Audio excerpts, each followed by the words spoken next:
आपण माने जानिछंती कि एबे एसबीआई रो अनेक प्रकार नुआ नियम सब लागू होईची। जेमिति कि एबे लागू होइतिबा नियम जेमिति कि बदलिथिबा नियम अनुसार एबे फ्री ट्रांजैक्शन लिमिट को पार कर देले आपण माने अर्थात ए अकाउंटधारी मानकु जरिमाना लागिबो। केवल सेतिकी नुहे, जदि अकाउंटधारी खाता रे बैलेंस नथिले फेल होउतबा ट्रांजैक्शन पई जरिमाना मध्य लागिबो। तबे एसबीआई रो अकाउंटधारी 10 थर एटीएम रु मागणा रे लेन देन कर परिबे।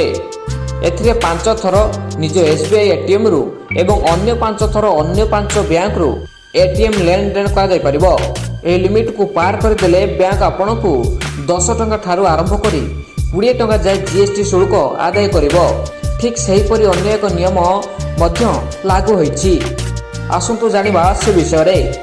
जदि आपण मानकर एसबीआई रे किछि अकाउंट अछि ता सेविंग हेउ किबा करेंट किछि प्रकार भी अकाउंट थेले मध्य सेथि पई आसी एक बहुत बड़ खबर। आपण एसबीआई रो कोनोसी ट्रांजैक्शन करिबा बेले कोनोसी खाता रो पैसा उठेबा बेले कोनोसी भी लेन देन ऊपर आपणकर एसबीआई रो चार्ज लागुतला 10 टंका किबा 15 टंका कि 20 टंका।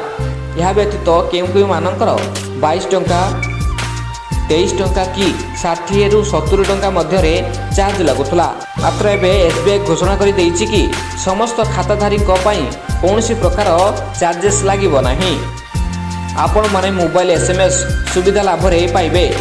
समस्त प्रकार लेनदेन ऊपर कौनसी एसएमएस लागुला कि ताहा एबे आपण मोबाइल को सब फ्री रे आसीबो। एथि पई आपण को कौनसी चार्ज लागिबो नाही।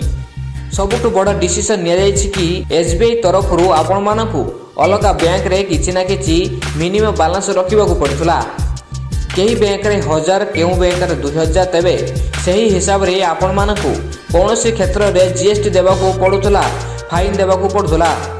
जदि आपण माने मिनिमम बैलेंस आपण को बैंक अकाउंट रे मेंटेन करू नथिले, मात्र एबे एसबीआई रे कोनोसी प्रकार मिनिमम बैलेंस रहिबो नाही। जदि आपण को अकाउंट रे पैसा नाही तेबे आपण बैंक रु कोनोसी प्रकार चार्जेस कटिबो नाही।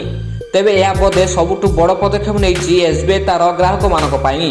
जदि आपण को ए वीडियोटी भल लागिला तेबे सब्सक्राइब करंतु, शेयर करंतु, लाइक करंतु।